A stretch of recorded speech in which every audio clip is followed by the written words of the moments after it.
Ngayong umaga na to, try po nating italakayin yung dalawa na sa ating 13 ing. Ing. Ang tinatalakay po natin sa the pattern of the first century church from the book of Acts chapter 1 hanggang 2. At dito po, makikita po natin yung 13 ing. May ing po yon. Number 1 po ay yung being. Number 2 ay ang waiting. Tapos ang uniting, and then ang infilling, and then and so on and so forth. Hayaan na si Pastor Tom pala ang mag-ano nun. Si Pastor Tom na ang magsa-summarize sa susunod na linggo. Pero ngayon po, try po natin yung dalawa na ing. At tignan po natin ito. Kaya ako tinanong kung kumain na po ba kayo kasi ang una po nating ing ngayon ay feasting. Feasting. Hindi mga kapatid, yung feasting na ito, feast po yan ho. Katunog kasi nung sa sa Bisaya word. Parang wag niyo nang hindi ko alam ang ibig sabihin nun. Pero parang binabanggit lang nila yung pagkagalit sila.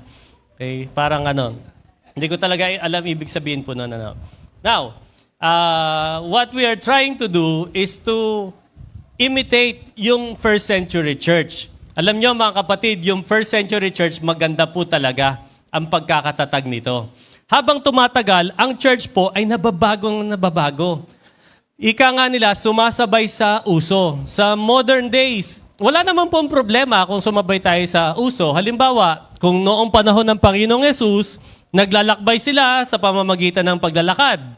At pagsakay sa kamelyo, pagsakay sa kabayo, wala naman silang kalabaw doon. So, hindi naman ibig sabihin na hindi. Mag-stick tayo sa dati pa rin. Walang sasakay ng kotse. Walang sasakay ng jeep. Hindi po ganon. Pero yung practices ang napakahalaga dito. Yung karakter ang napakahalaga dito. Kaya dito po, sa ating pong tinatalakay, ay tinatopic po natin yung mga nakitang verb sa kanila. Verb ba yun? Yung mga ginagawa nila noong panahon na binuo ng Panginoong Jesucristo ang church. At iniwanan nga, after ng resurrection, umakyat sa langit ang Panginoong Jesucristo, and then pagkatapos po nun, mga kapatid, ay siya po ay nakitaan yung church na talagang pagiging isang church. Yun ang atin pong ginagawa ngayon. And hopefully, sa biyaya ng Panginoon, tayo as AFC My Hope Church, as individual at as a family, bawat family na bumubuo dito, makita po sa atin yon. Okay? So, pakisabi sa iyong katabi, kapatid, nawa ay makita sa atin ang pattern ng first century church. Yan. Okay, paalalahanan ko lang po ang bawat isa sa inyo na huwag po kayong matutulog. Lalo na sa mga kabataan na nagpupuyat pa rin talaga sa mga mobile games. Kitang-kita ko po kayo. Pag sinabi ko pong tapikin ninyo ang inyong katabi, ibig sabihin may natutulog sa katabi ninyo, tapikin nyo po. Kapag hindi nyo tinapik, ay matutulog po yan, maabala ka dyan, baka maghilik yan. Kapatid, yan, tapikin nyo po ha. Yan, may yan, hindi joke. Feasting or sharing of meals. Ito, ang magandang natin, sharing of meals. Basahin po muna natin sa Acts chapter 2 verse 46. Ano sabi dito? Acts chapter 2 verse 46, and they met in homes for the Lord's Supper. Di ba? Nagkita-kita sila sa mga bahay-bahay para sa Lord's Supper. And shared their meals with great joy and generosity. And shared their meals with great joy and generosity. Ang tatalakayin po natin sa umagang ito ay feasting and enjoying. Tayo po muna ay manalangin. Panginoon, sa inyo pong harapan, makitaan niyo po na ba kami ng malinis na puso, bukal sa kalooban namin na nakikinig sa inyo, Panginoon.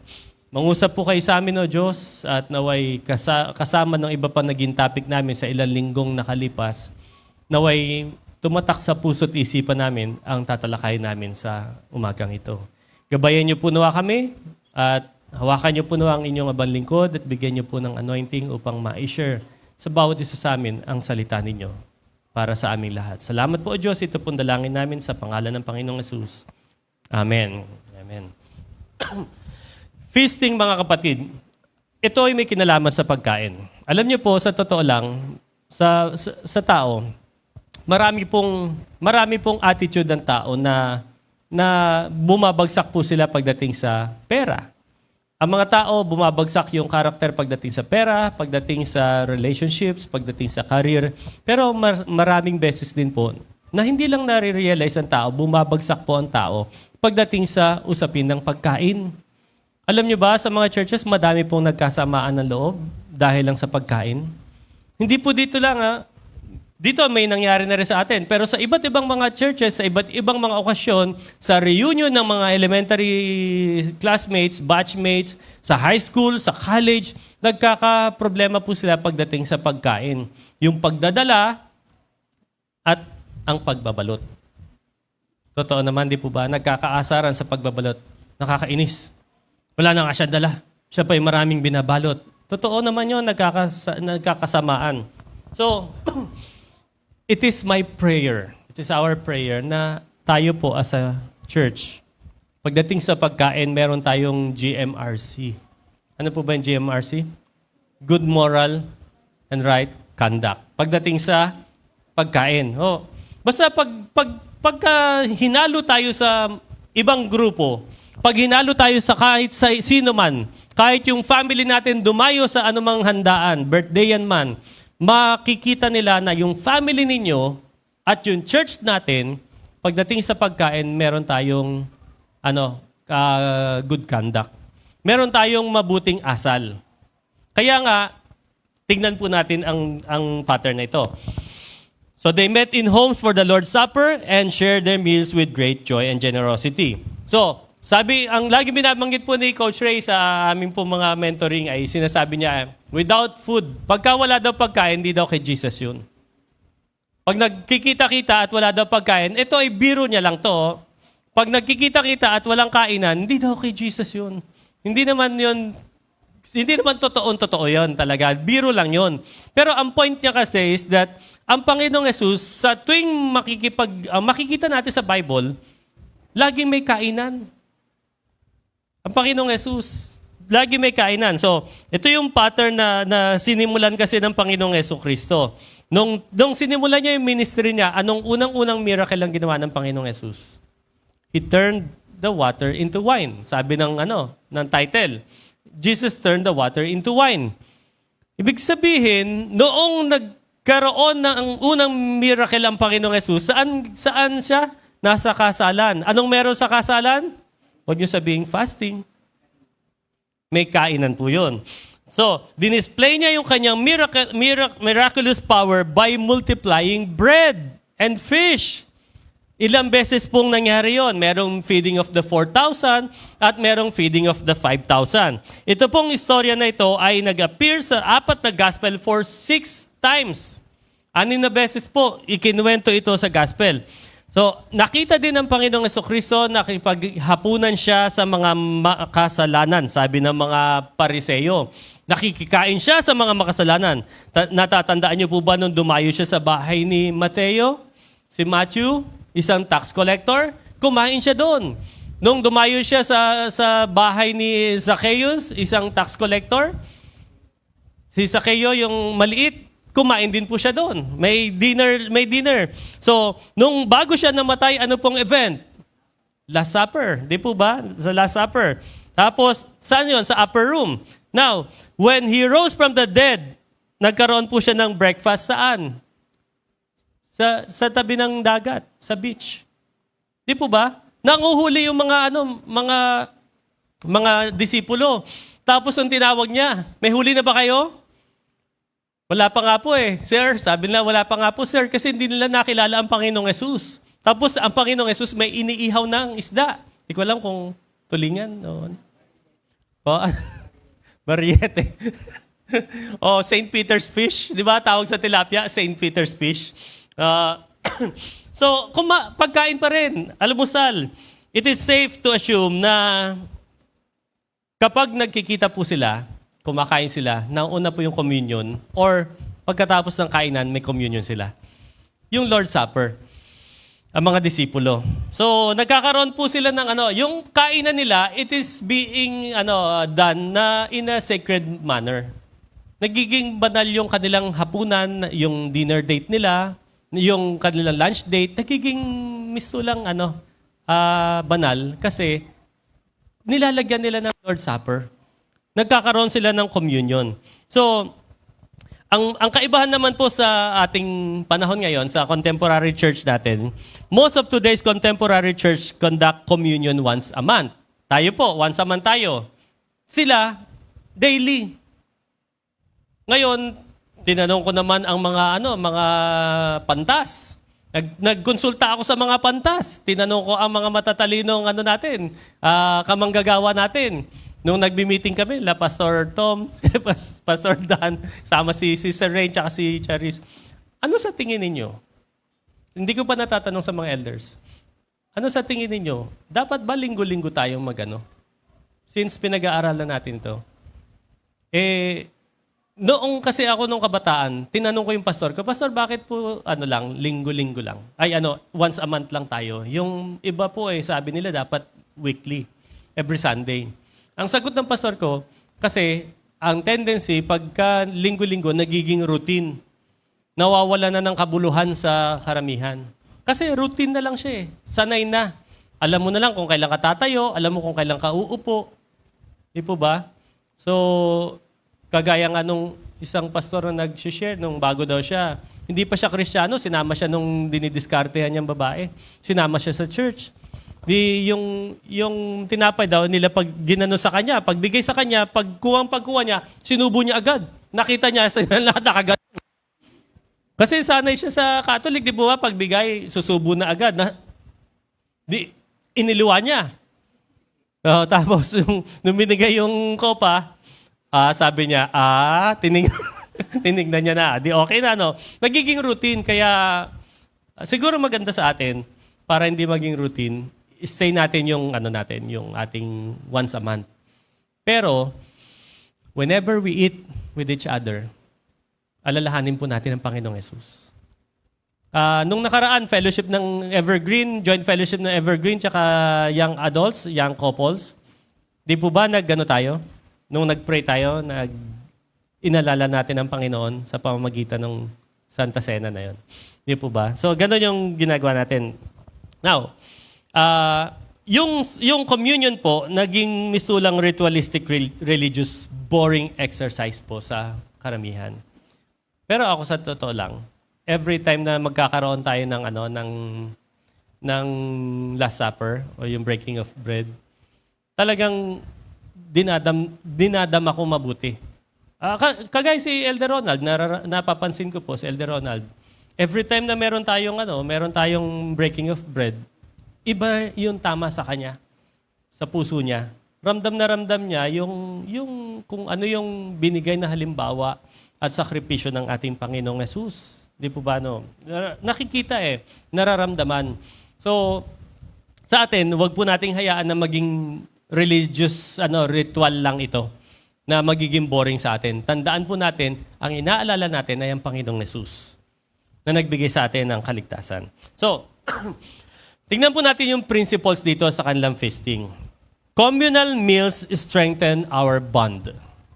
Ang principle dito, communal meals strengthen our bond. Kapag po tayo ay yung communal, yung community, tayo, as a group, kumakain, ito po ay nag-strengthen ng ating pong pagkakaisa o yung bonding natin talaga. Kaya alam niyo nung nakaraan, mag-anniversary po ang Salinas Ministerial Fellowship. Sinuggest ko talaga, sabi ko sa mga pastors, mas maganda kung makasama natin sa kainan ang ating mayor at vice mayor natin. Kasi alam ko, pag nagsimula kayong kumain magkakasama, mas magkakaroon kayo ng bonding. Kasi masarap magkwentuhan habang nagkakainan. So happen na si Mayor ay hindi nagkaroon ng time, although nag-commit na siya, kaya lang may inilalaban kasi silang lupa natin dito na Rosario na inaagaw ng General Trias tsaka ng Nobeleta. So kinukuha po yun. Kaya inilalaban po ng ating Mayor yun. So ang nakadalo po ay si Vice Mayor. Habang kumakain kami, kwento-kwento, aba, nakaubos na si Vice Mayor ng sunflower seeds. Sa kakakwento. Sabi namin 12 o'clock hanggang 2 o'clock lang po tayo. Pero umuwi po siya magpo-4. Sa kakakwento. So, kami naman, mga pastors, tsaka yung ibang mga tao doon, hindi kami makahato ng kain. May bisita pa eh. Di ba na ba siya eh? So, pagkatapos, kain kami. Di ba, typical na pag may bisita sa bahay ninyo, yung mga anak ninyo, kung kailan nakaalis na yung saka mag-aagawan sa soft drinks. Ganun din po ba kayo? Yung bata ako, ganun kami eh. Communal meals strengthen our bond. Ito po yung principle natin. Sabi ng recent research, it reveals that the more often people eat with others, the more likely they are to feel happy and satisfied with their lives.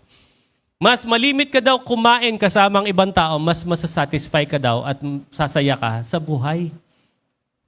Ulitin ko po mas malimit na tayo'y kumakain kasamang ibang tao, mas lalo ka daw nasasatisfy sa buhay at mas lalo kang sumasaya.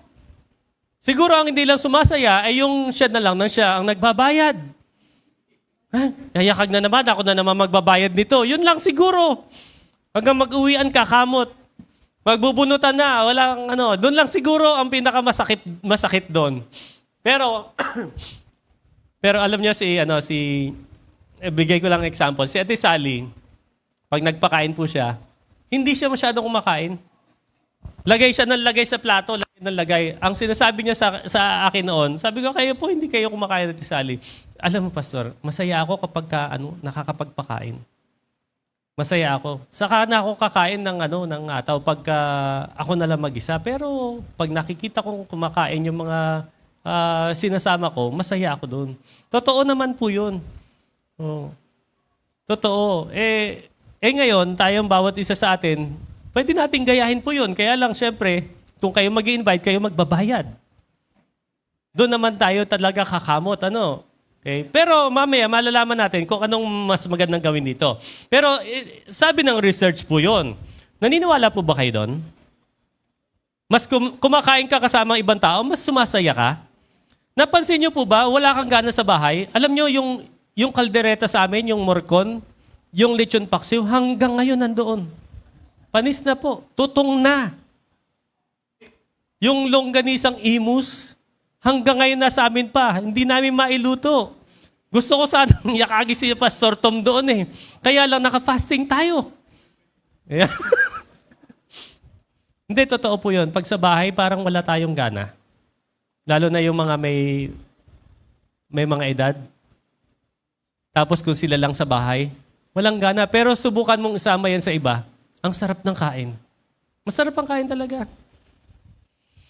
Bakit ba yung mga magkaka-classmate inaabot ng hating gabi sa pagkain sa labas? Di ba? Kahit simpleng pagkain masaya, uuwing masaya. So, yung result suggests that the communal eating increases social bonding and feeling of well-being and enhances one's sense of contentedness and embedding with the community. Ang result po noon, pag nakikikain o nakikikain, halatang hindi magbabayad, nakikikain lang. Kapag kumakain sa ibang kasama yung ibang tao, ang nagiging result po nito, yung social bonding po natin nag-i-increase. Social life natin nag-i-increase. Yung feeling natin, tsaka yung well-being natin ay gumaganda mga kapatid. Yung sense of contentedness, nagkakaroon po tayo ng sense of contentedness. Masarap yun, maganda yun. Okay? So, it's interesting that some people discover this value too late in life. Marami pong tao, late na nila nadidiscover itong kahalagahan na ito. Kasi malimit naman ang tao. Ewan ko kung meron dito nun. Madamot kasi ang tao. Pag may pagkain siya, sa kanya lang yun. May mga tao pong gano'n. No? Siguro, hindi naman ako nakatingin sa mga taong gano'n ngayon. Amen? I hope. Pero may mga taong madamot.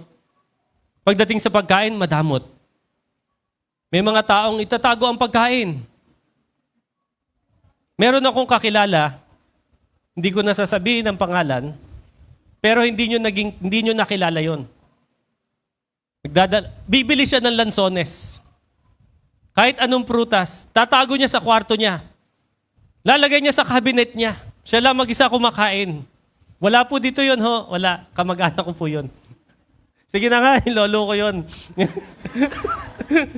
Tatago niya yun. Tapos, dahil nakainom na siya, di ba may bilog lagi yun? Nakainom na siya, malilimutan niya po yun. Hanggang maaalala niya lang yun, bulok na si Lanzones. Lolo ko po yun. Kasi nakainom. Pero meron siyang iniiwan, may dinadala siya doon sa lamesa, iiwanan niya. Pero meron siyang bukod. Ang sad to say, mga kapatid, marami pong tao ngayon sa kapanahon na natin, magtatago ng pagkain, maglalabas pag expired na. Di po ba? O kaya, bibigay lang ng pagkain kapag ayoko na niyan eh. Gaano ba karami yung natira sa inyong pagkain? Lagay niyo sa refrigerator niyo na hindi naman nakain. Napapatapon lang. Di po ba? So, ngayon mga kapatid, too late in life. Baka hindi nyo pa nadidiscover na ang pagkain kasama ng ibang tao ay nakakasaya ng buhay. Dapat ma-discover nyo na po ito. Okay. Ang practice po, ano ba ang practices nila? Here's our ways to put this principle into simple practices. Ano ba yung practices nila? Gayahin din natin. Open your home and invite people for a meal. Buksan niyo po ang inyong bahay.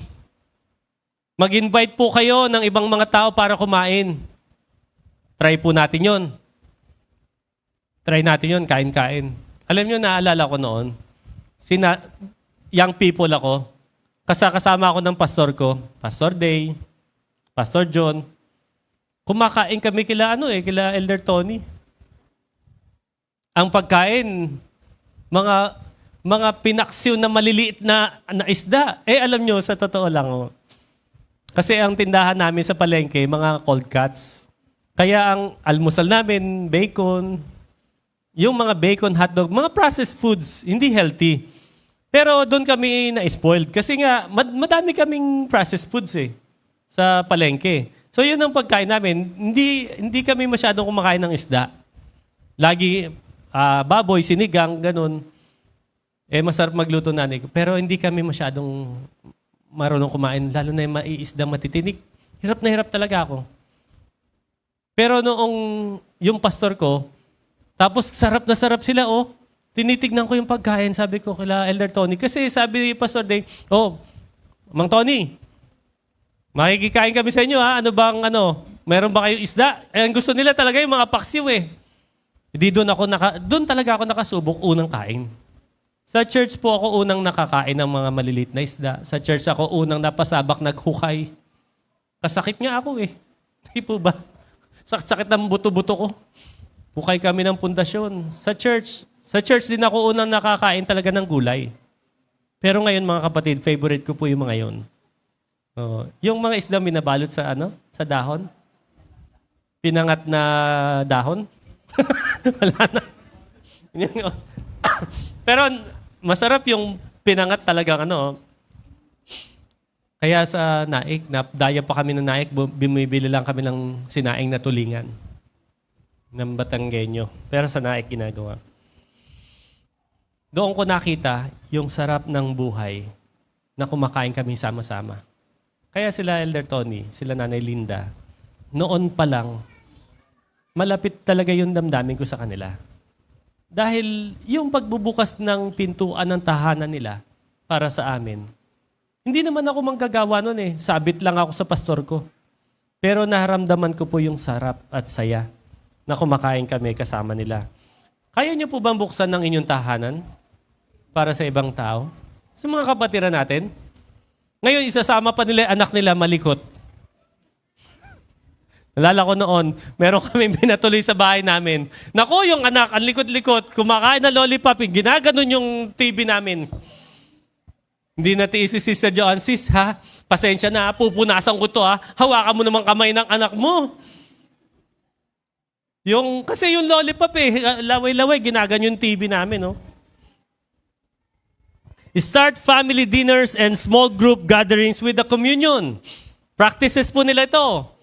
Mag-start din po tayo sa atin, family gathering, family dinners, and small group gatherings with the communion. Kayo po, family, pamilya ninyo. Di ba dito hindi natin pinapatake ng Lord's Supper ng breaking of bread ang mga hindi pa bautismadong bata?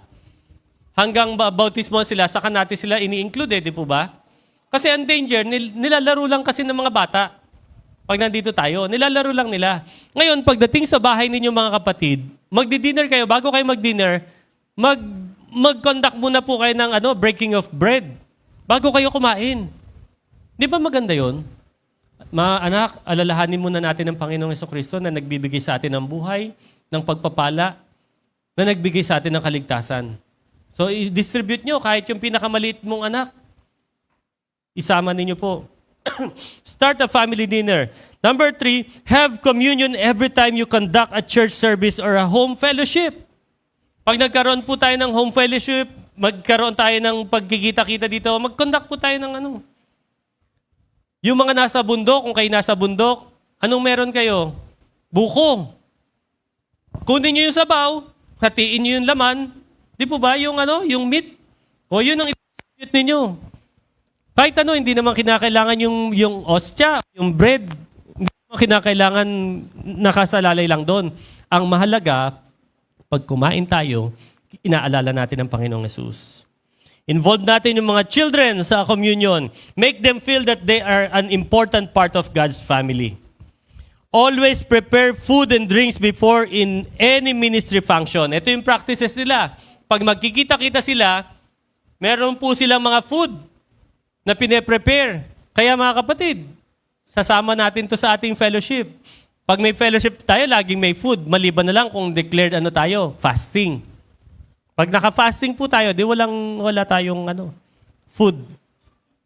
Ngayon, naka-fasting pa rin tayo. Daniel's fast. So, fruits, vegetables, and water. Kanina, nakita ko may dala ng itlog. Sa puti at sa pula. Sila, Kuya Jun tsaka si Elder Vic. May dala din kaming itlog. Puti. Pero pula sa loob. Ay, maalat din yon. So, yun po yung natin ngayon. So, always prepare food. Kapag magpe-fellowship kayo, tropa-tropa sa church, kumain po kayo. Order lang ng order. Diba? Narinig ko yung kantahan sa birthday, doon sa restaurant, sabi nung kumakanta mga waiter, happy, happy, happy birthday. Sabi niya. Sana'y mabusog mo kami. Order lang ng, ma'am, order lang ng order. Sister magbabayad. Di ba? Ganun. Gulat yung lalaki, siya pala magbabayad. Order, my birthday, si ma'am. Order lang ng order. Sister magbabayad. Order lang ng order. Kain lang kayo. Amen? Encourage church members to always share food or drinks whenever they come to the fellowship at home or in the church. Everyone must be a contributor. Napansin nyo, binibigyan natin ng pagbabago po yung ating church. Dito sa church natin, para may sense of responsibility ang bawat isa, para may dignity ang bawat isa, tayo po ay mag-share din. Dapat maging contributor po tayo.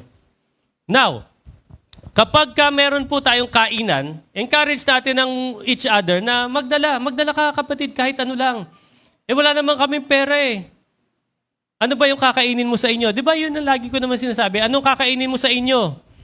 O didalin mo dito. Tuyo ang kakainin namin. Didalin mo dito yung tuyo. Baka nga pag dinala mo yung tuyo, yun pa unang maubos. Sa totoo lang. Dito sa atin, hindi masaselan, di po ba? Hainan mo nga maraming churches po ganon, hindi maselan. Hainan nyo ng lechon, walang kumakain ng ulo tsaka pata. Napansin nyo? Kasi bago pa ihain, nawawala na yung mga parts na yon. May nakainan kami ni Sister Joanne, sabi ko, alam mo, hindi ko nakita yung ulo, tsaka yung yung ulo tsaka yung pata. Nawawala. Nagtago, di ba? May pampaksiw na. So mga kapatid, kung join po tayo sa bawat fellowship, you can contribute.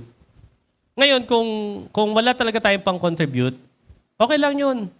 Pupunta tayo, tapos mag-share tayo sa burdens. Share tayo sa responsibility. Share tayong maglatag. Pag nakita nyo po ako nakikilatag-latag dyan, isa lang ibig sabihin nun. Wala kaming dala. Pag nakikita nyo po ako nakikihugas-hugas doon, isa lang ibig sabihin nun. Wala kaming dala. At pakwento-kwento, wala talaga kaming dala nun. Yan, nilalansi lang namin kayo. Tapos, sarap. Pero dapat may responsibility tayo. Hindi lang tayo consumer. Ang consumer, yung mga nagtitake lang, di po ba? Tumatanggap lang. Contributor po tayo. Okay? Encourage sa atin ang bawat isa. Alam nyo naman, mga kapatid, when you share, pag nag-share po tayo, hindi tayo mauubusan. When you share, the Lord will give you. The Lord will refill kung ano mang nawala sa'yo. Kung nabawasan man yan, dadagdagan ni Lord yan. 100 times. Huwag po kayong mag-alala. Encourage, discourage the consumers. Put them to work. Di ba? Kapag consumers lang tayo, magtrabaho tayo. Mag-ano din tayo, sumideline. Umano din tayo. Mag-help. Mag-help. Hirap talaga pag Inglesero. Tulong-tulong Amerikano. Di po ba? Sa mga paglilinis, mamaya sino bang nakatoka maglinis mamaya? Aftercare natin. Nakaraan kasi kabataan eh. Katatayan? Baka makaturo talaga eh. No? Tutulong din po tayo. Amen po ba? Pakisabi sa katabi mo, Amen. Attention mga kapatid. Pastors and church leaders. Eto. Pakitaas nga po yung mga church leaders, pastor and church leaders. Pakitaas po ang kamay. Yan. Konti na lang oh. Noong linggo, ang dami nyo dito ah. Naku, sabing yun. Mga kapatid, be a model. Be a model. Be the one to demonstrate generosity in sharing meals. Tayo po ang modelo. Tayo talaga ang mag-share. Tayo ang unang magpapakain. Alam niyo mga kapatid, kapag kayo may inaakay sa Panginoon, may dinidisciple, hindi niyo sila maaakay kung tayo hindi natin pinatutupad yung tinuturo ng Biblia. Pag sinabi mong kailangan may humility tayo, sa atin na munang humility.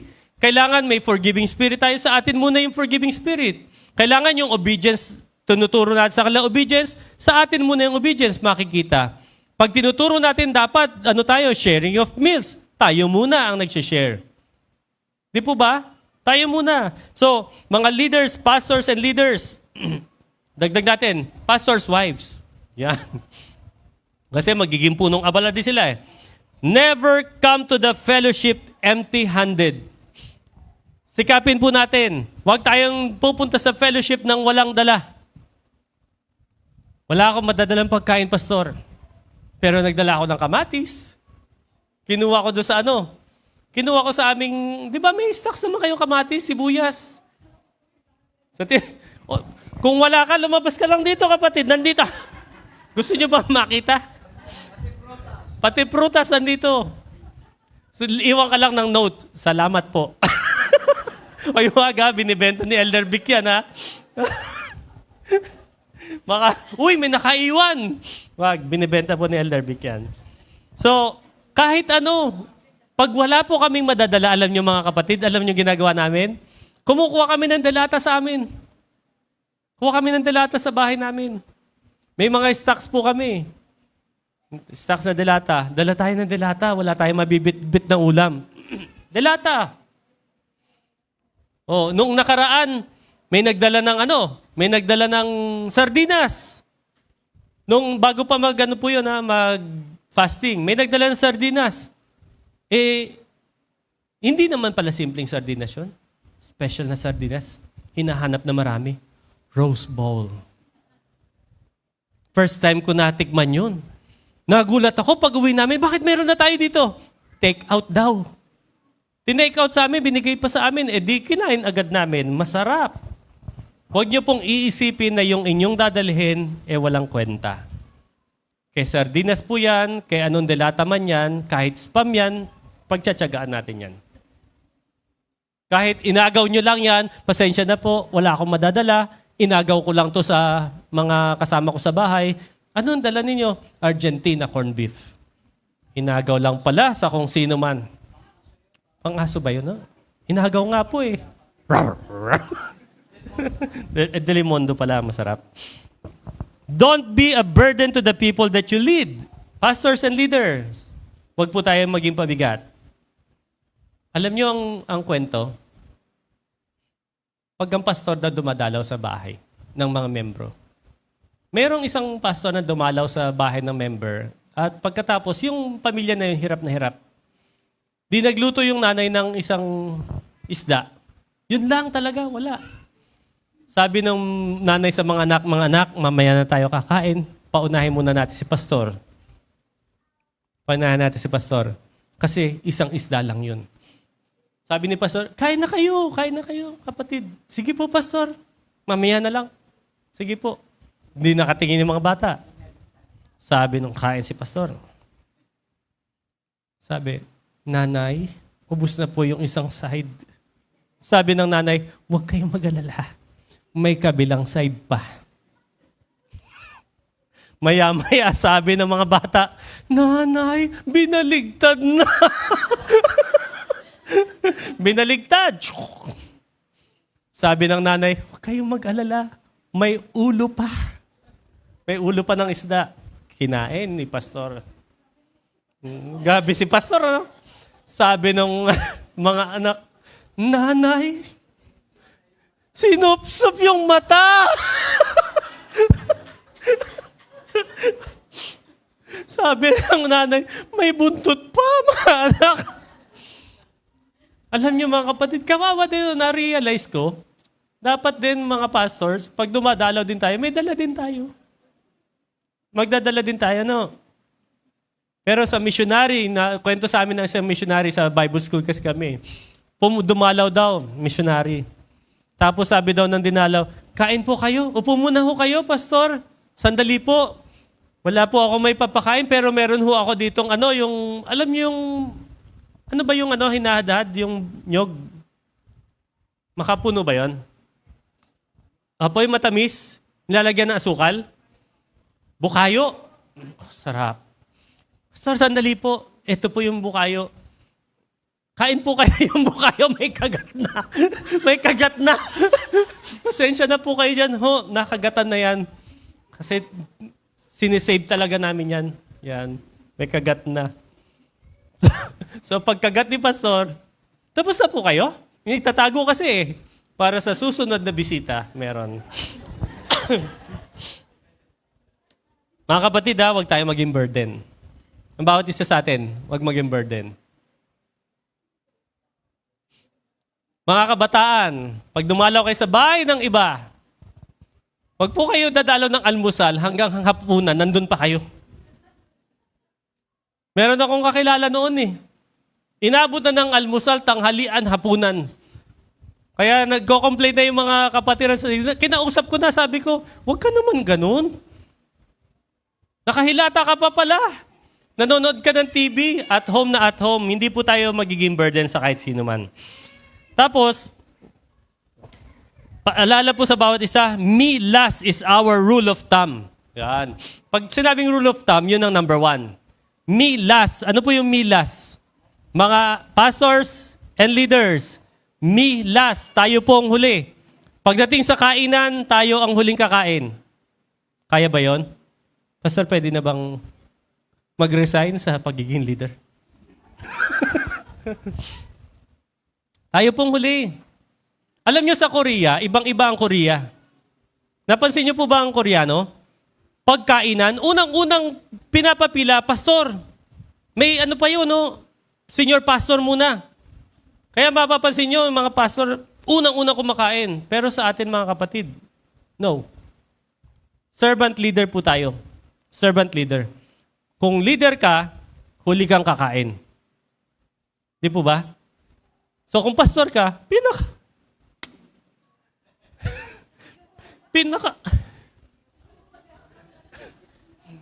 tayo ngayon na mag-aabang na sinipsip na ulo. Kaya alam nyo, si Kuya Jun, lagi ko naririnig yan eh. Pagka nag-iikot-ikot po ako, pag nagkakainan tayo. Pastor! Sinipsip na! Sinasabi niya po yun. O kaya kung ano handa, Pastor! Patatas na lang! Ibig sabihin, sinasabi ni Kuya Jun yun, kumain na. Pastor, kumain ka na. Pero this time, kaming dalawa magsasabi sa isa't isa, Kuya Jun! Wala na. This time, lahat tayo mga kapatid, paunahin natin paunahin natin yung mga bisita natin. Yun naman yung natin, di ba? Sistema natin dito. Una bisita, una yung mga kapatiran. Tayong mga leaders, mawala na tayo. Meron tayong rule of the thumb. Me first. Me last. Me first. Mali. Iba laman ng puso. Me last. Last tayo. Last ba tayo? Amen? Get your food after everyone has taken their share. And do not be the first one to load your take-out and food packs. Wag, last tayong kukuha ng pagkain, pagkatapos kumuha ng lahat, at hindi rin tayo kauna-unahan magte-take out. Hindi tayo kauna-unahan magte-take out. So, tingnan po natin ito sa ating mga gathering. Ito, gawa ito ni Coach Ray. Alam niyo si Coach Ray, lagi po meron siyang order in the church. Meron siyang ganon. How to eat your neighbor's house. Meron siyang ganong title eh. How to eat your neighbor's house. Ang ganda, no? Parang paano mo kakainin ang bahay ng kapitbahay mo. Pero ang ibig sabihin nun, para maging catchy, anong ugali mo kapag kakain ka sa kapitbahay o ibang tao? O, ito yung sinulat niya para sa atin lahat sa church. Ensure that all dining items, plates, cups, cutleries, yung mga tinidor, kutsara, knives, ganon, are clean and kept in a sanitized container. So, simula ngayon mga kapatid, yung ating mga gamit, plato, maayos, malinis. Magkakaroon po tayo ng sistema sa ating kainan system. Malinis, ang lagayan ng plato, kutsara, baso, hindi yung mukhang ng gigitata. Ayusin po natin yung buhay natin. Pakisabi sa iyong katabi, kapatid, ayusin mo ang buhay mo. Yeah. Nagsisimula sa pagkain po yan. Siyempre, kakain tayo susubo natin sa bibig natin yun kung madumi. Keep all food items covered as they are set on the dining or buffet table. Sa lahat, takpan po natin yan. Kapag busy yung iba, yung mga nakaupo lang, silip-silipin nyo po, baka nilalangaw, takpan-takpan nyo po. Okay? So, ask people to refrain from talking to each other in front of exposed food. Kapag may bukas na mga pagkain dyan, wag po tayong kwentuhan ng kwentuhan. Baka po nag-i-sprinkle yung atin pong laway. Di po ba? Yun yung minsan, hindi na natin napapansin po yun Kaya walang magkukwentuhan. Put serving spoons on all the serving plates or containers. Remind the children to never touch the food with their bare hands when getting from the serving plates. Huwag po nga hawakan. Ouch! Sumama ang loob ng aking asawa. Parang, nagluto ako ng pusit. Sample lang po ito Luto ako ng pusit, adobong pusit. Pagtikim ni Sister Joan, hindi po to ngayon mga ilang buwan na nakakalipas. Tapos sabi niya, sarap! Sarap talaga. Yung sabaw, ginagano niya. Tapos, alimbawa, si Kia, favorite ni Kia, hindi pa nauwi. Sabi ko, bakit mo kinukutsara tapos yun na lahat yun. Ba't mo kinukutsara? Tapos binabalik mo dyan. Anong gusto mong gawin ko? Di maglagay ka sa bowl mo, sariling Sabi, ganun-ganun po sabi ko. Para ka naman baboy. Tapos hindi na siya kumain. Nagtampo. Simula nun, siyempre, anong gagawin ko? Nasaktan ko ang kalooban ng asawa ko. Hindi ko na-realize na masakit sa kanya yun. Pero masakit sa akin yun, niluto ko yun Nag-training pa naman ako sa Australia ng food handling. Pag titikim ka na niluluto mo, wag mo yung sandok. Di ba sanay tayo gano'n? Tapos binabalik, kutsara. Pag gagamitin mo yung the same kutsara, hawakan mo yung kutsara, lagyan mo ng sa sandok, tuluan mo. Ganun po. Eh di yun, hindi na siya kumain. Pag hapon, lunch, hindi na kami kumain. Pagdating ng dinner, di kami kumain. Nakaiga na kami, walang kibuan. Wala talagang kibuan. Sa pagkain po yun. Kaya sinasabi ko sa inyo mga kapatid, sa pagkain lang marami nagkakatampuhan. Amen. Hindi kami kumain. Hapunan. Alas 9 pasado, alas 10 na yata. Si Kia pa naman kumakain. Mami, sarap po. O, kain po kayo. Kain po. Sabi ni Sister John, hindi na ako pwede niyan. Sabi niya, akala niya tulog na ako. Sabi niya, hindi na ako pwede niyan. Sabi ko naman, ayaw kasi mapagsasabihan. Tapos sabi niya, kumain ka na doon. Sabi niya sa akin, kumain ka na doon. Gutom ka na eh. Sabi ko, hindi ako gutom. Talagang, siyempre, nakikipagmatigasan. Hindi ako gutom. Pagsabi ko, sabi ng tiyan ko, dinig nilang lahat. Di nagkatawa na kami. Di naubos namin yung pusit. Sabi ko, sige, kumuha ka na dyan. Sandukin mo na dyan. Mga kapatid, kinuwento ko yun, di para i-chismis si Sis Joanne. Siya kasi nagpaalala sa akin eh. Yan. So, ano talaga mga kapatid, napakahalaga na malinis tayo sa pagkain. Ayusin po natin yung pagkain natin. Nasaan na ba tayo? So, huwag niyo pong hawakan yung pagkain. Pag kayo po ay kumuha ng pagkain, alam niyo kung kailan niyo lang hahawakan yung pagkain? Pag nasa plato niyo na. Pero kapag wala po yun sa plato, at nandun pa yan sa serving table, nasa dining table, humanap po kayo ng Minsan pa naman, merong, ayoko nito, ito pala. Ay. Minsan nga, baka may makagat kayo hotdog, may kagat na sa dulo. Ba't may kagat na to? May soli pa. Never touch the food. Never put exposed food beside the trash bins or kitchen sink. Huwag natin ilalagay yung pagkain sa tabi ng basurahan, sa tabi ng Kaya itong lutuan natin dito mga kapatid, ipa-project po natin, ayusin po natin. Kasi nagpapakain tayo ng nagpapakain tayo ng mga bata. Kailangan, di ba, minsan gusto nga natin magpakain spaghetti. Pero sa mga leaders, nag-uusap-usap, wag, mahirap pagka-spaghetti. Di ba nakaka-food poison, malimit ang Marami na food poison dahil sa yung tomato. So, kaya iniiwasan po natin yun. Yun ay mga suggestion po ni Nanay Bita. Kasi alam niyo naman si Nanay Bita sanay sa pagkain noon pa. So, ngayon, yung atin pong kaya nung nakaraan, bago magtapos ang PLK, sabi ko dapat bago makabalik ang PLK, yung kalan natin mataas na. May nabibilan na heavy duty na kalan na may stand. Para hindi po nasa sahig. Di po ba? So, huwag nating hayaan i-expose. Kapag magba-barbecue tayo mga kapatid, alam niyo po ba yon? Pag magba-barbecue kayo, iba po yung pangsalang ng mga hilaw, iba yung pangsalang ng luto. Yung tong. Kasi kahit pag nagluluto kayo sa bahay ninyo, o luto kayo, pag yung hinahawak ng tong, pag hinawak niyo yung tong doon sa hilaw at nilagay niyo doon, tapos kukunin niyo yung luto na, itatabi, may salmonella yun. May salmonella po yun. So dapat, iba yung panghawak, pantong ng fresh, iba yung pangtong ng luto na. Huwag niyo po ididikit yung luto sa hilaw. Dahil nadidikit po yung salmonella doon. May bakterya po yun. Mag-ingat po tayo. Okay? Ano po yan kasanayan natin ang sarili natin. Food servers must always wear gloves and face masks. Sa atin, Pilipino, hindi masyado. Sa Australia kasi sila Pero mas okay din yun. Mas maganda maghugas ng kamay. Always keep the buffet and drink table presentable. So, pagkakain tayo, kahit tayo lang, gawin natin presentable po ito. Hindi yung parang pinagtambak-tambak lang. Kapag nakita natin may mga tulo-tulo, patak-patak, ay punasan na natin.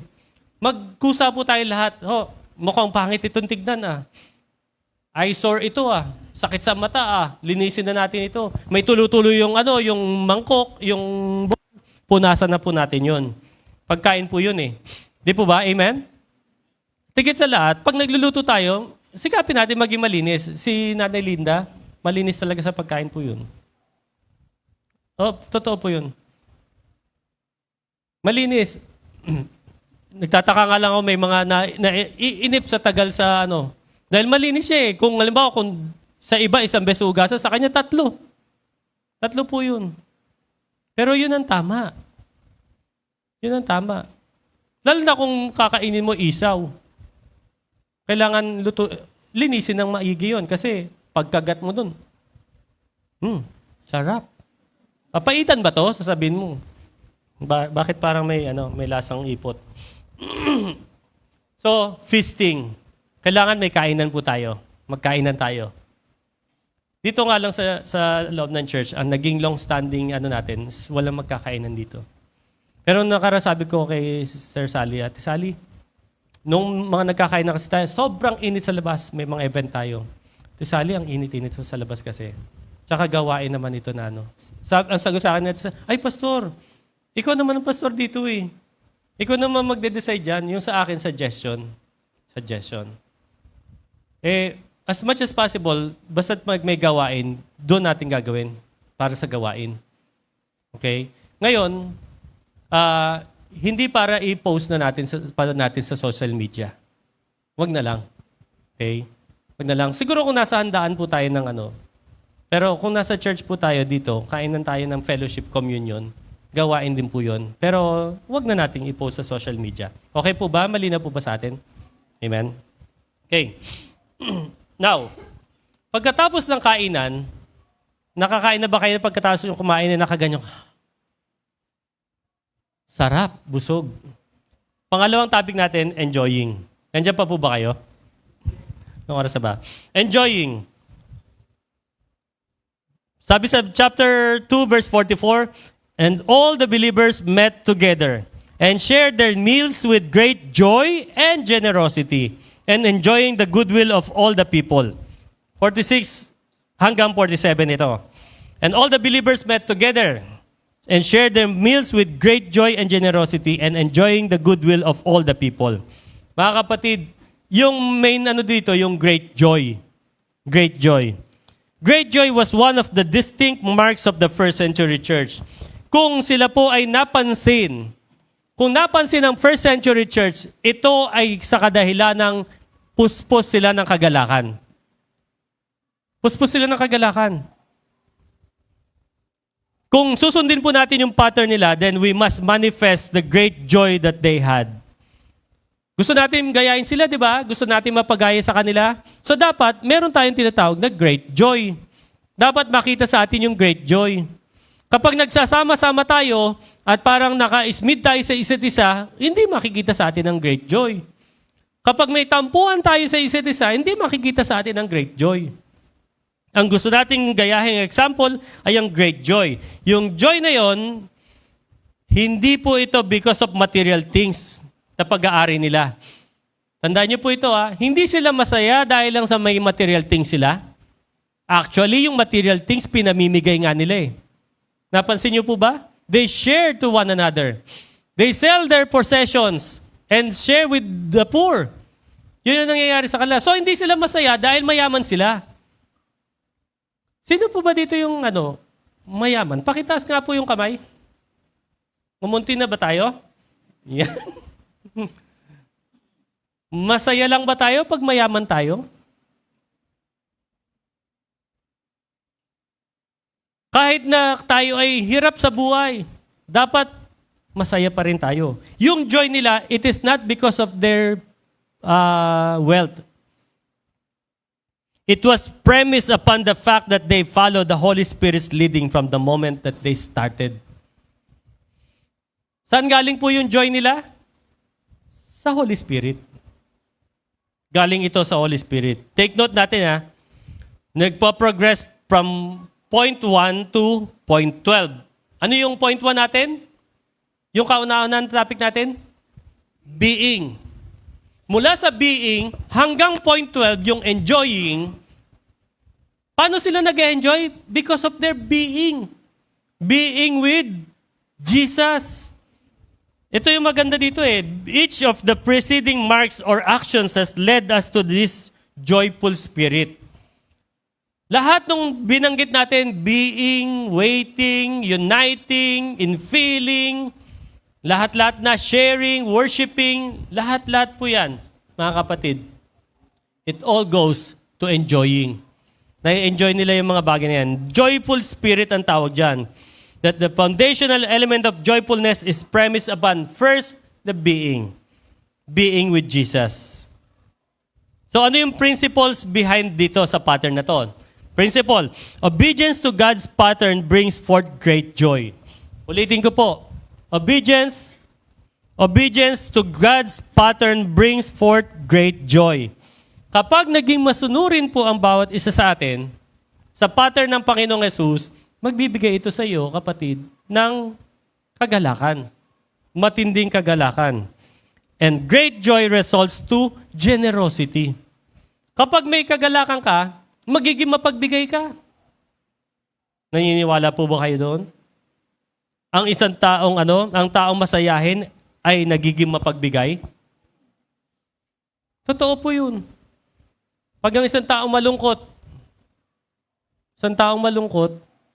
madamot.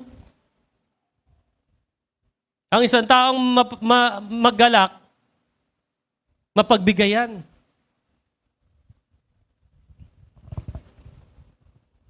Ang first century church, sila po ay joyful church. And they gave. Joyful church sila eh. Nagbibigay sila. Eh ano ang nangyari po sa kanila? Naghihirap ba sila? Hindi naman po eh. They prospered. Yumaman pa nga sila eh. They prospered because they stayed obedient to God's divine directions. Sinunod nila yung kalooban ng Panginoon. Nagtagumpay sila. Yumaman sila. Hindi ba't ito ay principle also applicable sa ating personal na pamumuhay, kapatid?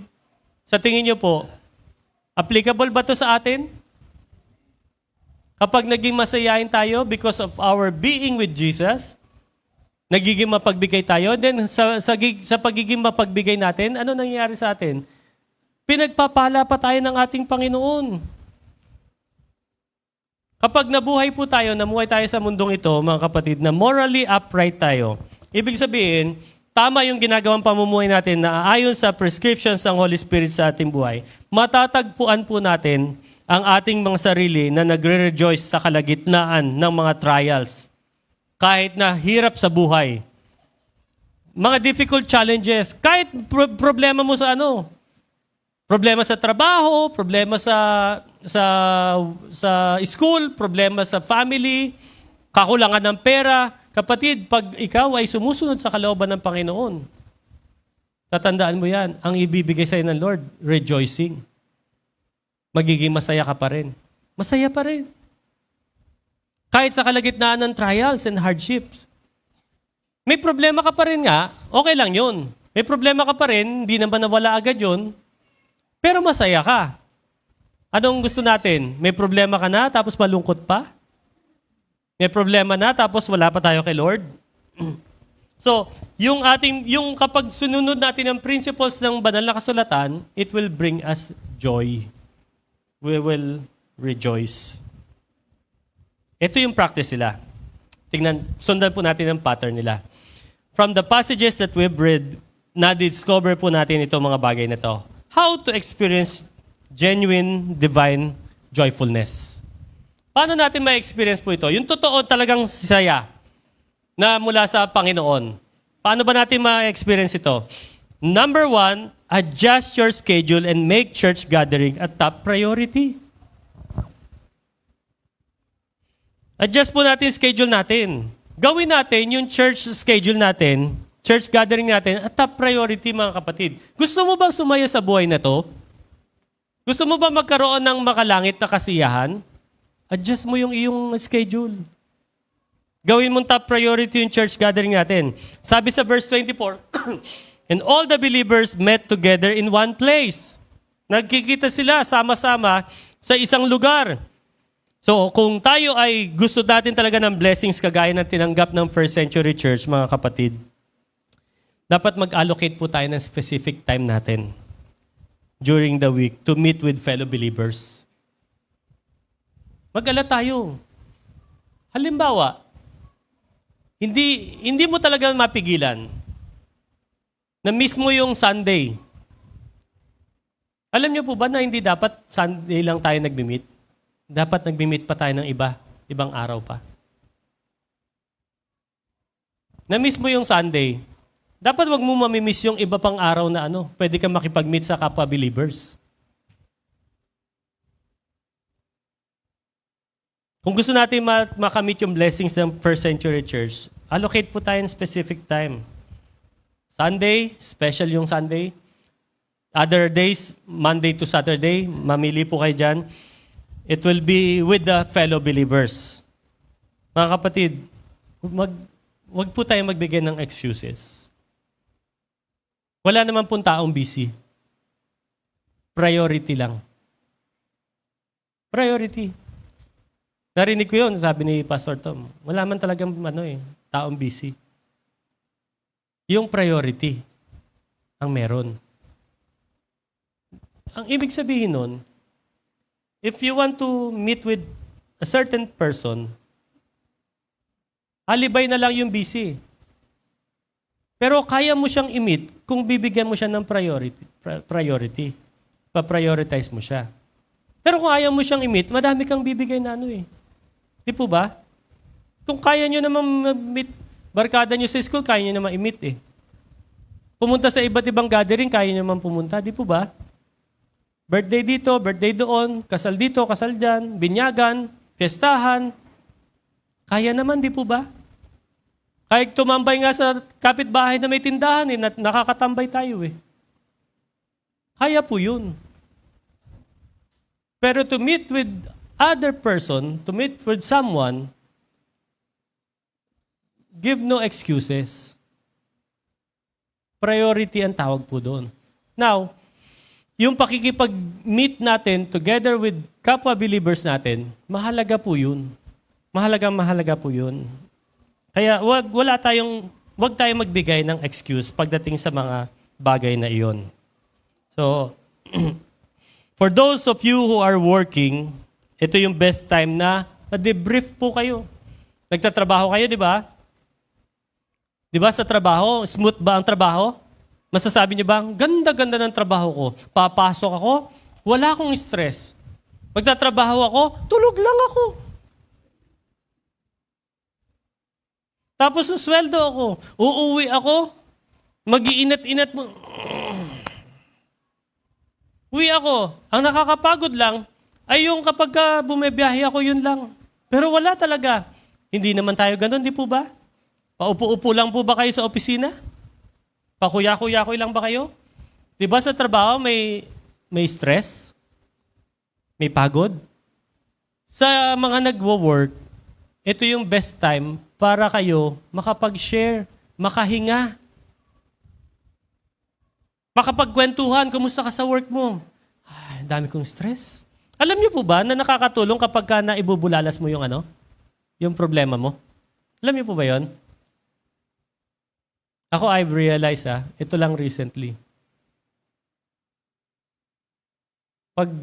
Kanina may kausap ako sa labas So, nung nagsasalita na ako about myself, hindi na nakikinig yung kausap ko. Tapos ang balik niya, yung problema niya.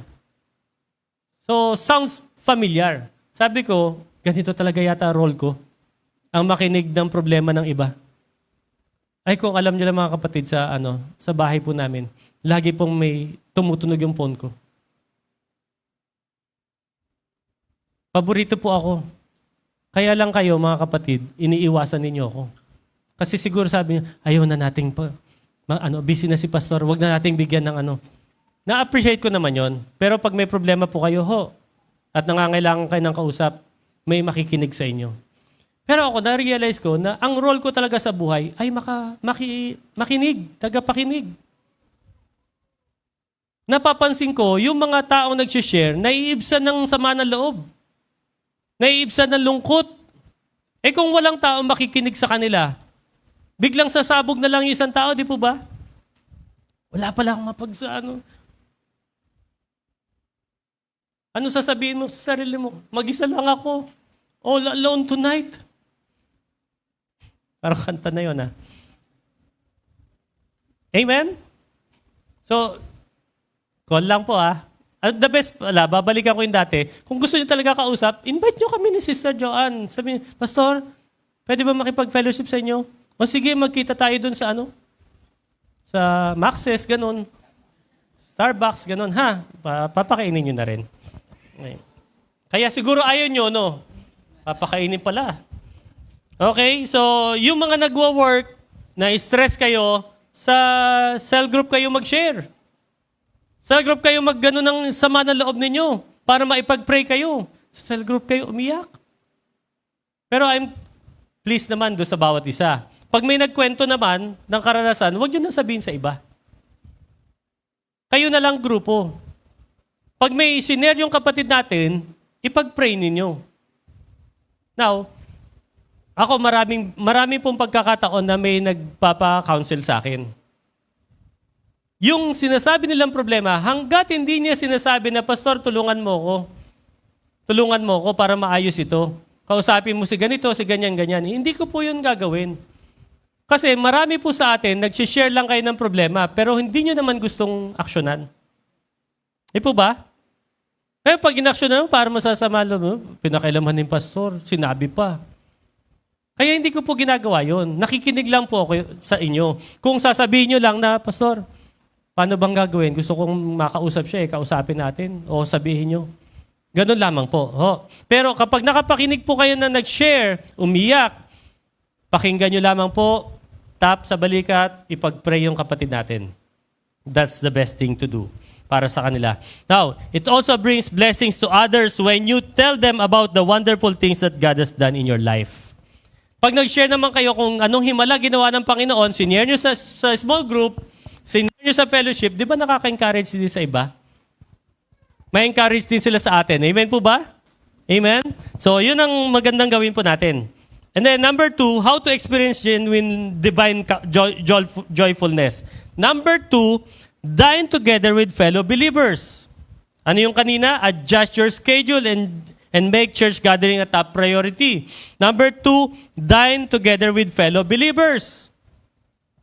Kumain po kayo, sama ng iba't ibang mga kapatiran natin, shared their meals, sabi sa verse 46b.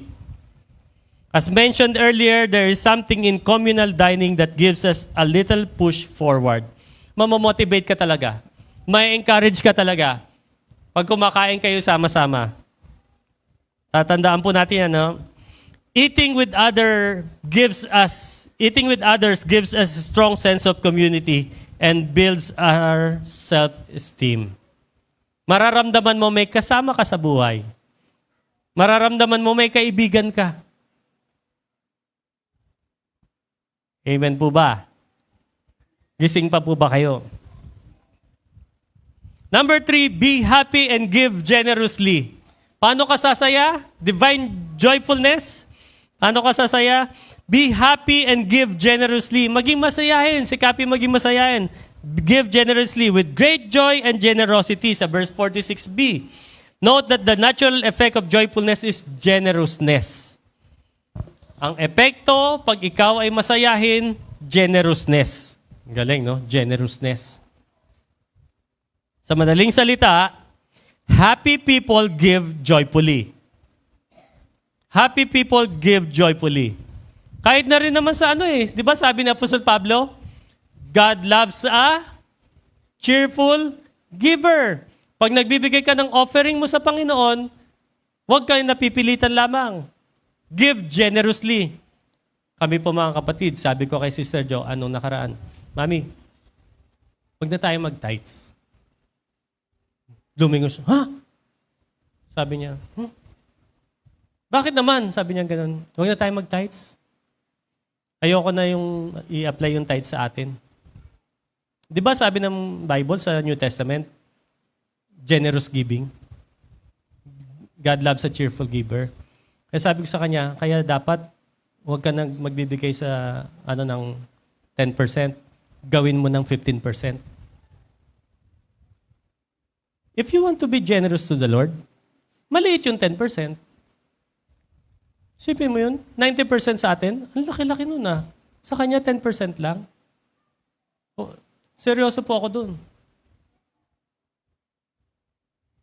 Sinabi ko na sa kanya yon, siya naman kasi nag-ano namin. So, siya yung ako yung nag-iisip siya magpapatupad. Pero I know, siya ay generous si Sister Joanne.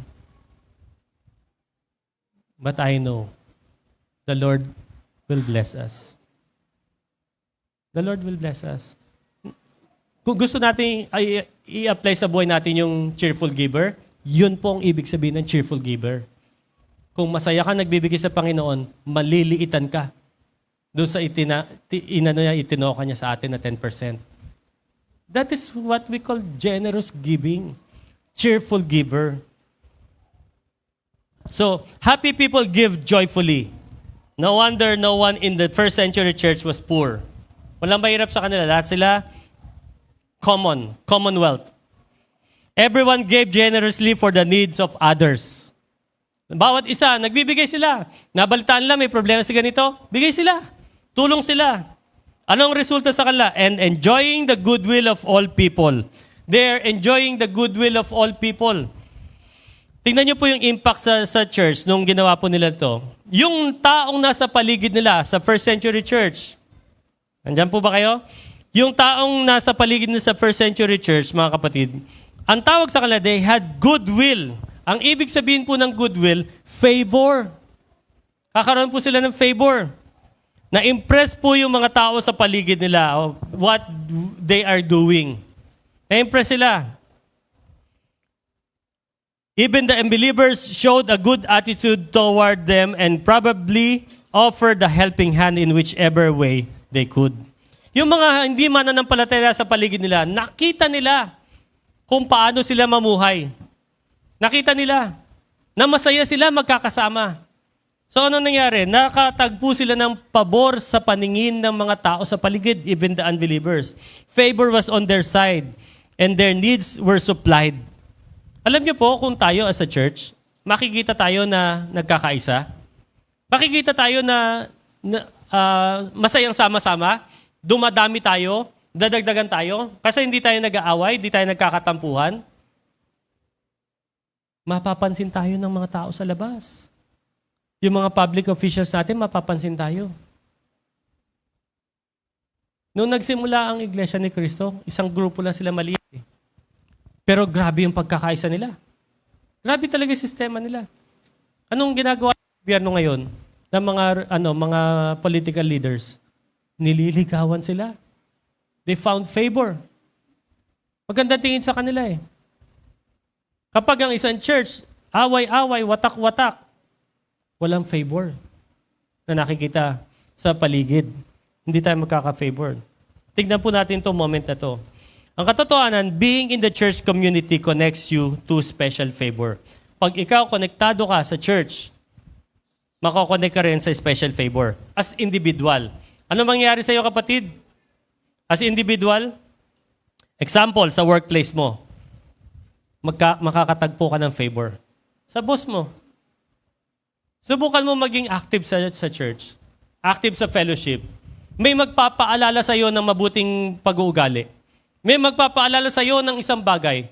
Pag sinare mo, ganito trabaho ko eh. May magsasabi sa iyo ganitong ay, naka-experience ako na ganyan, ganito ginawa ko. Tapos pag in-apply mo doon, oo nga no, tama nga. Huwag tayong manangan sa sariling karunungan lang natin. Kailangan natin ng Panginoon at kailangan natin ng turo ng bawat isa. Ako kapag napapasama ako sa fellowship, marami ako natututunan. Marami tayong natututunan. Ngayon, magkakaroon tayo ng favor as individual, favor sa work natin. Hindi kagaya ng ibang tao. Yung unbeliever. You can receive a special favor from your boss for doing what is beyond what is expected of you. Pag pinamuhay mo ang salita ng Panginoon, magiging tapat ka sa paglilingkod. Magiging tapat ka sa gagawin mo. Kahit na walang nakatutok sa iyong CCTV, tumatrabaho ka, makakatagpo ka ng favor. Hindi ka nag-aasikot. Matatanong, bakit kakaiba ka? Bakit lagi ka nakangiti? Kahit mahirap na ginagawa mo, nakangiti ka. Amen? Pero kapag papasok ka pa lang, wala ka namang fellowship, di ka nakikipag-fellowship, papasok ka pa lang, parang lulugo-lugo. Di po ba? Ang mga kapatiran natin nakakapagpasaya sa atin. Lalo na kung bawat isa puspos ng Banal na Espiritu, ay sigurado yan. May enjoy natin ang bawat isa. Kasi mayroong group na magpapaalala sa'yo kung paano mamuhay ng tama. May magpupush din sa'yo. Ay, natamad na. Papasok na naman ako bukas. Monday na naman. Oo, kaya mo yan. Maigi nga ikaw, may trabaho ka, kapatid. Isipin mo na lang ibang tao. Wala silang trabaho. Eh, di ba, pagdating ng Monday morning, masipag ka na naman. Kasi na-push ka ng mga kapatiran eh. O, mag-OT ka ha. Huwag ka mo kalimutan mag-OT. Bakit nyo ako pinag-OT? Para pag nag-fellowship tayo, makapagdala ka pagkain. Pag nabusog mo kami, masaya kami, sasaya ka rin. Kasi nakangiti yung mga pinakain mo, di ba? Pwede ba yon? Pwede. Individual yon. As corporate, ito ang mangyayari sa atin ha, as corporate. In the community, as a religious group that does charity work, halimbawa, gumagawa tayo. Alam niyo mga kapatid, kapag tayo gumagawa, marami ding makakapansin sa ating ginagawa. Pagsama-sama tayo. Maraming institution ang lalapit sa atin. Tutulungan tayo. Tingnan niyo po. Di ba nagpe-pray tayo ng ma-airconan yung Sunday school natin? Nag-post ako. Post ako sa social media. Sabi ko, bihira akong ginagawa ito. Pero yung post ko, hindi mo makikita doon yung panghihingi sa umpisa. Sa umpisa. Sabi ko, huwag niyong babasahin ito kung hindi kayo nakahandang magbigay. Huwag niyong babasahin ito, baka magbigay kayo. Parang ganun, something like that. Pero ang dulo pala nun, project sa aircon. Oh, may mga friends ako na sa Facebook na na-curious. Curious sila. Tapos sunod-sunod nag-message sa akin, Pastor, magbibigay po ako pang aircon. Pastor, magbigay ako pang aircon. Ayun Yun dapat nandun yun. Dito na lang nilagay. Kasi yung dalawa, nilipit natin yung dalawa doon. Para pwedeng isa lang buksan o dalawa ang buksan na sabay. Kasi masyadong malaki kung dito. Tignan nyo yan, aircon. Split type. Sino tumulong sa atin yan? Yung mga tao hindi naman taga dito sa church. Sabi ko sa kanila, okay lang ba sa inyo? Magsisend naman ako ng report sa inyo, pero hindi ko na ipopost ang pangalan ninyo. Kasi ang gusto natin, pagpalain sila ng Panginoon, ng higit pa. Okay lang, Pastor. Maigi nga yun na hindi na So, sinend ko sa kanila report. Sinend ko sa kanila, sino yung naggano, sino yung nag-donate. Pero ginawa kong parang GCash. Initials, asterisk. Para hindi nila alam. Nilagyan ko na lang sa dulo ng nickname. Ganun din. Pero ganun din po ba? May dinagdagan church, pero halos kalahati yun, di ba? Lampas kalahati. Nalikom natin, 20,000+ eh. Malaking bagay po yun, mga kapatid. Nakakatagpo tayo ng favor. Favor. Example na lang si Mayor nung Recaprente nung nag-uusap kami. Alam niya, sa church tayo eh. Sabi niya, Pastor, may organ ba kayo? Organ? Sabi ko, ano pong organ? Yung organ tawag, yung keyboard na tawag natin ngayon eh. Dati organ eh. Meron po. Meron. Kasi bibigyan ko kayo, Pastor, ng organ. Ay, wag na po, kakabili lang po namin sa church. Yung kakabili lang natin yung Korg. Hindi, Pastor, bibigyan ko kayo ng organ. Wag na po, Mayor. Kakabili lang po talaga namin, bagong-bago lang po yun. Ang sabi sa akin ni Mayor, Pastor, ang Panginoon binigyan tayo ng 2 kamay. Isa sa kaliwa at isa sa kanan. Yung isa para tumanggap at yung isa para magbigay. Isa para tumanggap at isa para magbigay. Kaya kapag may nagbibigay sa'yo, tumanggap ka. Sabi ko, sige po. Sige po, Mayor. Yan. Tayo natin matapos.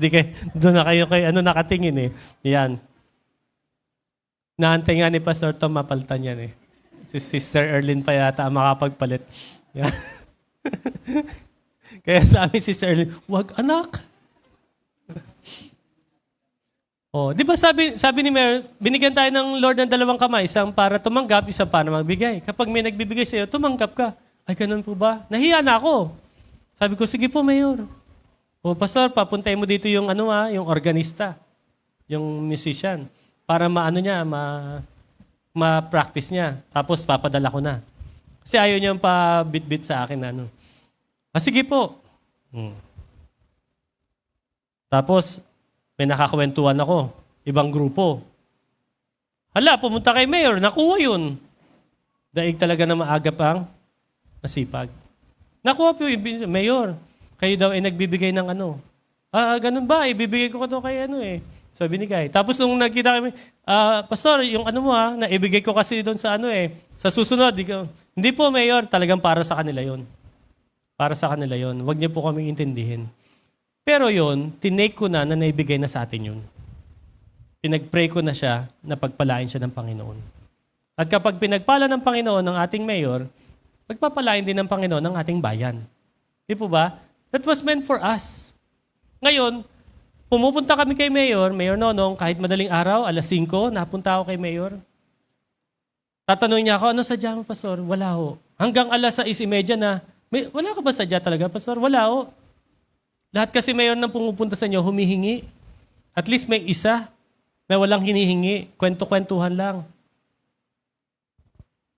Favors. Favors naman po yung binibigay sa atin. Sa biyaya ng ating Panginoon. Ang prayers ko kasi makapag-minister.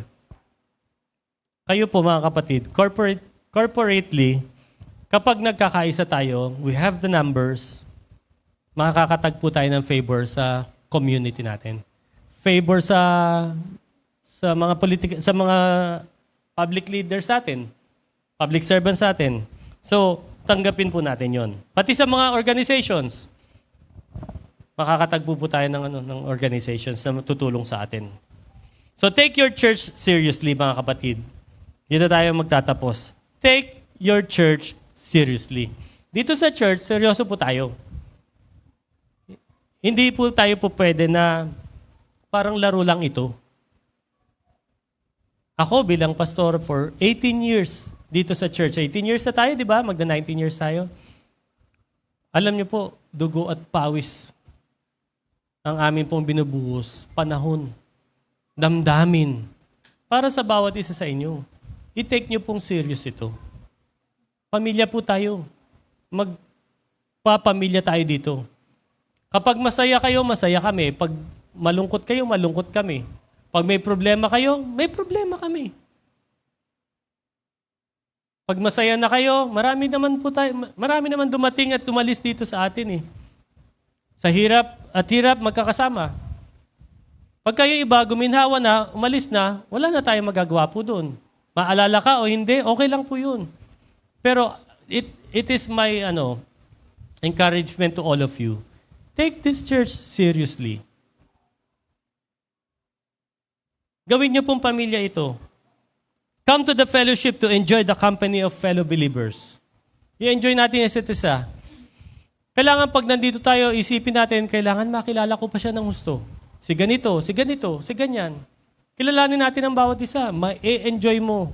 Yung differences ninyo, magkaiba kayong pananalita, malumanay ka, pasigaw siya, ma-enjoy mo din yan. Ang sarap kaya yung, galit ka na naman. Taas na naman ang boses mo. Sasabihin, hindi ako galit. Ganito lang talaga ako.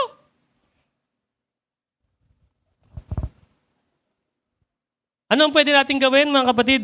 Move around and mingle with people. Have a chat even if it's just for a few moments.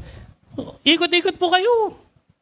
Makipag-usap. Huwag po yung kausap nyo lang, yung lagi nyong katabi. Mingle with others. Kapag kabataan kayo, makipag-usap-usap kayo sa kabataan. Kababaihan, makipag-usap kayo sa kababaihan. May tanong ka, paano ba magluto ng munggo? Hindi namin natanong ni Sister Joanne nung kumain kami. Unang best namin kumain ng bunga ng malunggay. Hindi namin natanong sa mga ekspertong kumakain ng malunggay, ng bunga. Di pala nilulunok yun. Di ba, hinati namin ng taga-ganyan? Binalata namin, balat. Tapos sinati namin tiga ganyan, niluto namin, may sardinas, pasarap na sardinas. May dahon. Pero yun, pag kinangat-ngat namin, parang bunot. Sabi namin, ang hirap naman lunukin. Ba't sabi naman kapatid natin, sarap-sarap daw nito, ang hirap-hirap lunukin. Di namin talaga nalunok. Nung nagkwento-kwentuhan na sa fellowship, ay, sabi nila, tinatalupan nyo, binubuksan yun. Tapos, inano ko sa YouTube, may hati palang 3 yun sa loob, no? Pag ginano mo pala, parang triangle pala yun. Kakayudin mo lang pala yung loob nun. Ang sarap. Yung bunot, tapon. Ang sakit. Kung hindi ka nakikipag-fellowship, di mo malalaman yun. Di po ba? Di mo malalaman yun. Move around. Mamaya po meet with others. Next, be ready to share and to receive insights from those around you. Maging handa po tayo mag-share ng insight at mag-receive ng insights. Hindi lang ikaw ang matalino. Pati kapatid natin matalino. Hindi lang ikaw ang nangangailangan. Pati sila nangangailangan. Give, share insights, receive insights. Amen? Don't rush home after the fellowship. Huwag naman po tayong pagpalain kayo ni Yahweh, papaliwanagin niya ang kanyang mukha sa inyo, at kahabagan ka, ilingap nawa ni Yahweh ang kanyang mukha sa iyo, at bigyan ka ng pagpapala ngayon at pagpakilanman. Amen. Pagmulat ng pastor, wala na. Nag-a-announce pa. Paalala mga pamilya niya na lang ang nandoon. Huwag po tayong magmamadali, wala pong sunog sa loob. Don't rush home. Do not stay in one place and fiddle with your phone. Yan. Marami sa atin, nonchalant, nakaupo lang, phone lang. Pwede ba? Yan phone mo, sa bahay mo na yung kalikutin ng gusto. Pag nasa fellowship tayo, pahalagahan natin ang relationship. Relationship. Pag magkakainan kayo, tago ang phone. Magpe-fellowship tayo, tago ang phone. Okay po ba yun? Pag may nagsisermon na pastor, tago ang phone kasi may nakakakita sa inyo, nag-Facebook kayo. Hindi sa lahat yon, pili lang yon. May nakapagbigay sa akin ng feedback, pastor, may mga nagpe-Facebook lang naman eh. So, tago niyo po yung phone niyo. Alam niyo kung ano mas mahalaga? Relationship. Yung Eto honest to goodness ito mga kapatid, bago tayo magtapos. Makilala nyo lang ako eh. At ang makilala ko lang kayo. Hindi ba the best na yun? Di ba? The best na yun. Relationship. Alam nyo kung ano yung magandang fellowship? Ano talaga yung masarap na fellowship? Yung nalimutan nyo ng mag-picture. Nalimutan nyo na mag-picture kasi ang sarap ng kwentuhan ninyo. Hanggang sa nakauwi kayo, limutan na naman namin Kami nga Pastor Tom, Pastor Dan, kasama yung kanya-kanya asawa na. Pag-uuwi namin, nalimutan na naman natin mag-picture. Dito pa kami nag-picture. Yung sinadya lang. Kaya mga kapatid, itago ang phone. Pwede ba tayo mangako sa isa't isa ngayon? Kapag ako ito lang sa tanong kung kaya niyong ipangako. Kapag ako nakikipag-fellowship at palabas-labas ang cellphone ko, ibibigay ko na to kay pastor. Kaya niyo ba yon? Joke lang yon. Hindi. Pero sa totoo, mga kapatid, ang katotohanan kasi niyan, kapag ka may kausap kang tao at lagi mong hawak ang phone mo, ibig sabihin, pinapasabi mo sa taong kausap mo, mas mahalaga to. Ngayon, kung may business kayo, may negosyo kayo, o may work from home kayo, pwede kayo magsabi, excuse me lang Excuse me lang at ako'y dito. Okay? Ganun po yun. Pero pagka magkakausap, itago yung phone. Amen? Do not fiddle with your phone. Do not eat alone in one corner. Pagkakain, sumama kayo sa iba't iba. Sama-sama. Kaya dati pag nagkakainan tayo dito tayo magkainan. Di ba dito? Merong nagkakainan doon. Pag dalaw ko, ba't diyan kayo nagkakainan? Doon ang kainan. Walang bubukod. Sama-sama tayo. Kung bubukod man, grupo-grupo, pero next iba-iba uli yung kagrupo natin. Okay po ba yon? Amen? So, bond, interact, break the ice, and have fun. Makipag-bonding, makipag-interact, i-break natin yung ice, yung hindi kayo magkasundo, hindi pa kayo magkakilalang lubusan. O break the ice, and then have fun. Make that moment count. A day to be remembered. At the end of the day, all that matters is that we enjoyed church. Gusto niyo po ba ma-enjoy ang church? Nasa willingness natin yan. Enjoy church. And God is glorified because we have once again strengthened our relationships with our brothers and sisters in Christ. Amen? So, kaya mga kapatid, let us go feasting, and let us enjoying. Mag-enjoy po tayo. Gusto ko pong makasamang kumakain ang bawat isa. Sa susunod, invite nyo kami sa bahay ninyo. Invite din namin kayo sa bahay namin. Invite tayo sa isa't isa. Okay po ba yon? Okay? So, may mga kapatiran, nagbe-birthday kayo, hindi nyo kami ini-invite, ha? Pag nakita nyo kami sa ibang birthday yan, hindi po ibig sabihin na namimili kami. Hindi nyo lang kami in-invite. Pag hindi nyo kami in-invite, hindi kami pupunta. Pero meron namang ibang tao nag-i-invite sa amin. Pag sabi, pastor, nasa na mga taga-church? Akala naman nila pag in-invite kami, kasama na ang buong church. Nakakahiya kaya yun, bisita, in-invitahan ka lang, may kasama ka pa. Di po ba? So, pagka kayo po ay nagkainan, invite nyo po kami. Tapos invite din namin kayo sa susunod. Pero pinakamahalaga, mag-fellowship tayo. Let's enjoy the fellowship with one another and glorifying Christ in our midst. Amen?